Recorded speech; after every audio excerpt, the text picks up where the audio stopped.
વલસાડ ડાંગ લોકસભા બેઠકના ભાજપના ઉમેદવાર ધવલભાઈ પટેલે આજે ઉમેદવારી પત્ર ભર્યું હતું।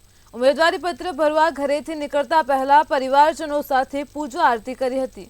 ત્યારબાદ તડકેશ્વર મહાદેવના દર્શન કરી આશીર્વાદ પણ મેળવ્યા હતા।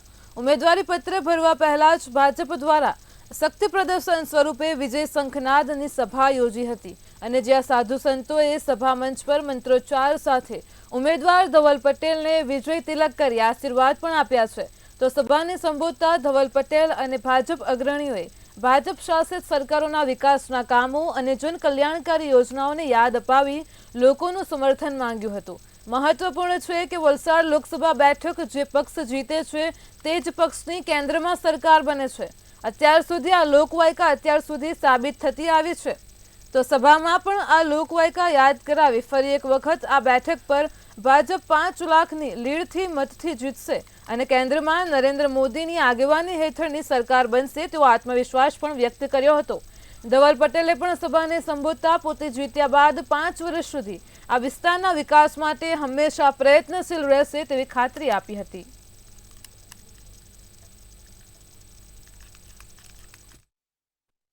આજે વલસાડ ડાંગ 26 લોકસભા સીટ માટે લોકપ્રિય ઉમેદવાર શ્રી ધવલભાઈ પટેલનું ફોર્મ ભરવામાં આવ્યું અને એ ફોર્મ ભરતી વખતે કાર્યકરોનો ઉત્સાહ અનેરો હતો અને જે રીતે કાર્યકરોનું સંમેલન થયું એક વિજય સંકલ્પ રેલી સમાન હતું અને દરેક કાર્યકરો રેલીના સ્વરૂપે કલેક્ટર ઓફિસ સુધીની મર્યાદામાં આવ્યા અને ત્યાર પછી એમનું નામાંકન કરવામાં આવ્યું। જે રીતે કાર્યકરોનો ઉત્સાહ છે આ સીટ 100% ભારતીય જનતા પાર્ટી જે રીતે લક્ષ્યાંક નક્કી કર્યો છે એ પ્રમાણે જીતશે।